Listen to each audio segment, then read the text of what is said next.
Hey everybody, this is Andy from Tennis Euphoria, and today I'm bringing you my review of the Head Pro Tour 2.0. So why am I clearly so excited about this review? Well, it's no secret that professionals don't necessarily play with the rackets that they're endorsing, and I guess when we become experienced and advanced players, we're kind of okay with that. You appreciate the racket is the only tool you have on court. It becomes very personal to you, and actually as consumers we're probably benefiting from the new technologies through the new releases, so it's a kind of worst kept secret, but we're okay with that. However, what it does lead us to is real intrigue around what the pros are playing with, and within that space there is one racket which has legendary status. It is 25 years old, but it still is used by a lot of professionals. Big names like Andy Murray are still using it, and that is the Head PT57a. Now, us general consumers would find it very hard to get hold of one of those. You can check out Pro Stock Tennis and try and get hold of one, but that would be seriously expensive to do. But what you can do is search around for a old Head Pro Tour, and that will be the retail version of the PT57a. You can get hold of it a little bit easier, and it is close to the PT57a. What Head have done now is re-release that in the Pro Tour 2.0, and they've gone as close as is possible, I guess, to the old version of it. The only real difference is that they've included cap grommets around the racket, which if anything could improve it. Now this was extra exciting for me because here are my rackets that I played with as a junior when I was at the peak of my tennis powers, kind of 16, 17, 18 years old. So we're going back 23 to 25 years. And as you can see, pretty much an identical match to the new version minus the cap grommet. So whilst I didn't recognise at the time what I had, what I did know was that these were brilliant rackets. I remember being back in that time in the 90s and I'd sort of pick up a friend's racket and hit with it, and it just wasn't the same. These were awesome. I would never have switched from them. The mild rackets are pretty special, made in Austria. I bought these rackets really inspired by Agassi. Now of course he wasn't really playing with this racket, he was playing with an oversized racket, but there were players like Thomas Muster who were playing with something very close. And this is probably the closest you can get to a PT57a. So this, despite the 1820 string pattern, is as close as you can probably get to what Andy Murray uses and a lot of the pros today. So when Head brought this beauty out, I just had to get hold of one and take it on court as soon as I could. And I thought probably the best value would be to try and give it a comparison to my old versions to see how it played against them. So looking at the specs, we have a 95 square inch head.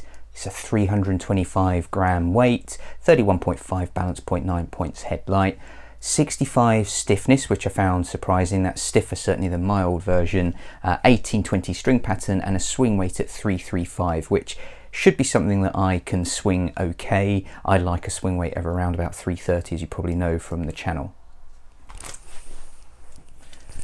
So when I initially got hold of the racket, it came with some Head synthetic gut, and I took it straight up to a wall and just hit with it for half an hour, and immediately it felt familiar. It felt very, very smooth, a lovely buttery feel to it, and my first impressions were that they've done a really good job at making it feel just like the older version. But to protect a little against my launch angle concerns of the 1820 and the smaller head, I quickly got it restrung and went with a go-to string Dunlop Black Widow, which really sort of cuts into a ball and I think improves a trajectory, and that worked really well. Although what I have to say is that I regret that a little. I actually think a hybrid setup of strings in this racket would work perfectly. Some sort of synthetic gut and poly would be really, really good in my view.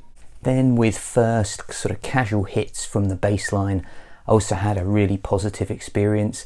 I guess my worry was, could I handle it? It's lighter than my old version, and my old version I don't really use, or I haven't used it at least for about a year and a half, really believing that I couldn't handle the weight and the swing weight anymore. This gave me a really nice experience. The swing weight felt good, the weight felt good, it was definitely stable. And for an 1820 I was getting a good launch angle, no problems there, and it was generating really good spin too. After starting to hit with it some more and playing a few points and a few sort of gentle matches, also really good experience. I could definitely pick my spots, I could attack. I would say that I needed to really concentrate on my backhand. I used to play with a one-handed backhand as a junior. I converted that 3 years ago to a two-handed backhand. It's solid, but it probably is my slightly weaker side on balance. So I sometimes find that with that smaller head size, I struggle a little on my backhand, but a small period of adjustment, certainly the rackets that I pick will have a slightly lighter swing weight, so I had to adjust a little on my backhand, but overall not a long adjustment period at all. It felt really good. What I will say is this racket is awesome on slice. Now, I don't really play with much slice today. I prefer to just hit through, but back in the day when I had a one-handed backhand, my game was very different, and I would slice and dice and be really creative, a bit kind of Dan Evans-y with regards to that. And this just really made me want to slice, and it added a new dynamic to my game, and it's reminded me actually that the slice is a really useful shot. So if you are someone who likes to slice and dice, then great, you will really like this racket for slicing. And how does it feel? Well, I guess I'm quite surprised at that stiffness rating. For me, it felt really buttery, quite flexible, almost kind of old Prestige-like. Certainly it feels very similar to how I remember the old version as a junior. Just a really pleasant experience to hit with, comfortable. And at net, it performs really well. It's obviously a stable racket. It is point and shoot in terms of its accuracy. Actually found this version to be pretty maneuverable, so it was quick enough in my hand. And on serve, it really excelled. I mean, I genuinely think I was getting 5 to 10 mph more out of this racket than some of the rackets that I've tested recently, which are a bit lighter. Good racket on serve, I could really hit out, and I found it to be really accurate. So a good review. It's lovely. You'll really enjoy playing with it. But how does it compare to my old version? And I'm really pleased to report that it does compare. I think Head have done a really good job at ultimately making it feel very similar. Now I understand that this version doesn't have Touron, and I can notice the difference. They don't feel exactly the same. Obviously this racket is probably manufactured in China. My old rackets were manufactured in Austria, and there is a subtle difference. I mean, my old rackets are heavier by 10 grams. So all in with overgrip, dampener, strings, my old rackets come in at 357 grams in weight. This new 2.0 with the same overgrip, dampener, strings was coming in at 347. And you can notice the difference, certainly in terms of plow through. My old version gave me a little bit more there. Now it's a bit biased for me to say that I would gear and lever towards my older version, because ultimately I spent loads of time with that as a junior and it would feel very familiar. But I have to say that if someone was to say to me, take this one or the old one on to court for a match, I'd probably go with my old one.